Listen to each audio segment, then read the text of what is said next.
सोचिए, हम एक ऐसी दुनिया में जी रहे हैं जो पूरी तरह स्टील से बनी है। हमारे पुल, हमारी इमारतें, हमारी गाड़ियां, सब कुछ, हर तरफ स्टील ही स्टील है। लेकिन जरा सोचिए, क्या हो अगर मैं कहूं कि हमारी सबसे शानदार, सबसे बड़ी इमारतें बनाने वाला स्टील जानबूझकर सबसे मजबूत नहीं बनाया जाता? है ना हैरान करने वाली बात। चलिए इसी गुत्थी को सुलझाते हैं। 1.6 अरब टन, ये कोई छोटा मोटा नंबर नहीं है। ये वो वजन है स्टील का जो हम हर साल इस्तेमाल करते हैं। अगर इसे दुनिया के हर इंसान में बांटा जाए तो हर किसी के हिस्से में करीब 200 किलो स्टील आएगा। सोचिए, यही तो है हमारे मॉडर्न समाज की बुनियाद, वो चीज जो सचमुच हमारी दुनिया को जोड़े हुए है।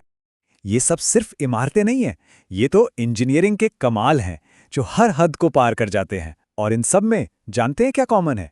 एक चीज, ये सब बने हैं एक खास किस्म के स्टील से, जिसमें फेराइट नाम का एक कंपोनेंट खूब होता है। और यही फेराइट हमारी आज की कहानी का असली हीरो है। और बस यहीं से कहानी में एक मजेदार मोड़ आता है। सवाल यह है कि अगर हम इससे भी कहीं ज्यादा मजबूत स्टील बना सकते हैं तो फिर इन बड़ी बड़ी इमारतों में उसका इस्तेमाल क्यों नहीं करते? यही वो पहेली है जिसे आज हम सुलझाने वाले हैं। जवाब ये है कि इंजीनियरिंग की दुनिया में सबसे मजबूत का मतलब हमेशा सबसे अच्छा नहीं होता। असल में किसी भी मटेरियल को काम का बनाने के लिए सिर्फ एक खूबी काफी नहीं होती, और भी बहुत कुछ चाहिए होता है। अब जरा इस सीधी सीधी तुलना को देखिए, ये अपने आप में पूरी कहानी कह देती है। एक तरफ है सुपर स्ट्रॉन्ग स्टील, ताकत तो कमाल की है, लेकिन इसकी एक भारी कीमत भी है। ये ना भंगुर होता है, मतलब जरा सा दबाव पड़ा नहीं कि चटक जाएगा, और इसे वेल्ड करना तो भूल ही जाइए, नामुमकिन सा है। और दूसरी तरफ हमारा स्ट्रक्चरल स्टील, हाँ ताकत थोड़ी कम है, पर यह झटके सहने में उस्ताद है, जिसे हम टफनेस कहते हैं, और इसे वेल्ड करना बहुत आसान। तो बात यह है कि इंजीनियर सिर्फ एक खूबी पर नहीं टिकते, वो तो गुणों का पूरा एक बास्केट देखते हैं। उन्हें एक ऐसा मटेरियल चाहिए होता है जो मजबूत तो हो ही, पर साथ ही उसे आसानी से जोड़ा जा सके, वो आग को झेल सके, और सबसे जरूरी, वो भूकंप जैसे झटकों को बिना टूटे सह जाए। और ये बात इस पूरी चीज को कितने बढ़िया तरीके से समझाती है। ये सिर्फ किसी की राय नहीं है, ये सेफ और कामयाब इंजीनियरिंग का सबसे बुनियादी उसूल है। मतलब आपको पूरी तस्वीर देखनी होती है, सिर्फ एक हेडलाइन वाला नंबर नहीं। तो सवाल ये है कि ये जो गुणों का संतुलित बास्केट है, ये आता कहाँ से है? इसका राज स्टील के बहुत अंदर, उसके माइक्रोस्ट्रक्चर में छिपा है। तो चलिए जरा जूम इन करके देखते हैं। आखिर वो कौन सी सीक्रेट चीज है जो स्ट्रक्चरल स्टील को इतना भरोसेमंद और इतना वर्सेटाइल बनाती है? तो मिलिए हमारी कहानी के हीरो से, फेराइट। ये स्टील के अंदर मौजूद लोहे का एक नरम और लचीला क्रिस्टल है। देखिए, ये बहुत ज्यादा मजबूत नहीं है, और सच कहूं तो यही इसकी सबसे बड़ी खूबी है।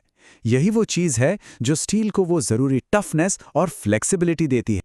और बात यहीं खत्म नहीं होती। फेराइट भी अलग अलग शक्लों में आता है। ये कैसे बनता है, कहाँ बनता है, मतलब पुराने क्रिस्टल्स की बाउंड्री पर धब्बों जैसा, या फिर क्रिस्टल के अंदर ही एक खास शेप में, ये छोटी छोटी बातें स्टील की फाइनल प्रॉपर्टीज पर बहुत बड़ा असर डालती हैं। मतलब सारा खेल कंट्रोल का है। ठीक है, तो अब हम ये तो जान गए कि फेराइट क्या है, लेकिन असली जादू इस बात में छुपा है कि ये बनता कैसे है।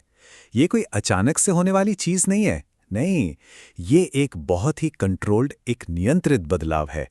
और ये समझना बहुत जरूरी है, फेराइट एकदम से नहीं बन जाता। ये एक रिकंस्ट्रक्टिव प्रोसेस है। इसको ऐसे समझिए कि बहुत ज्यादा तापमान पर एटम्स धीरे धीरे अपनी जगह बदल रहे हैं, एक क्रिस्टल स्ट्रक्चर से निकलकर दूसरे में सेट हो रहे हैं।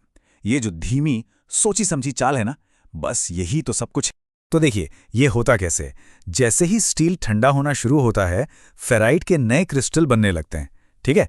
पर जैसे जैसे ये क्रिस्टल बड़ा होता है, ये कार्बन के एटम्स को अपने रास्ते से हटाता जाता है।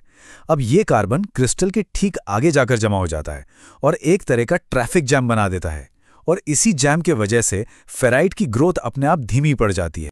और सुनिए, ये कोई तुक्का नहीं है, ये तो फिजिक्स का एक बेसिक नियम है।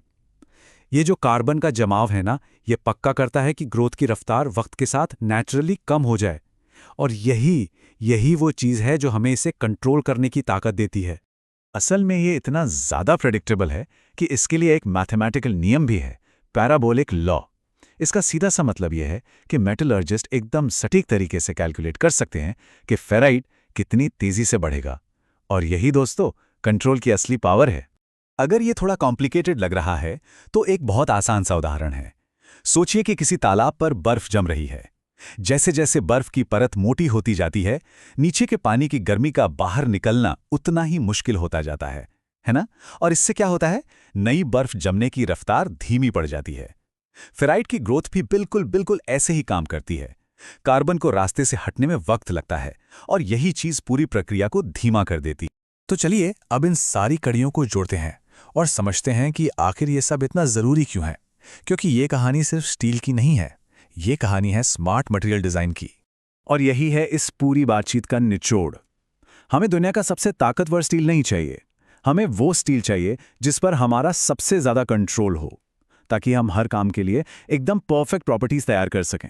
तो कुल मिलाकर बात यह है, हमें मैक्सिमम ताकत नहीं, बैलेंस चाहिए।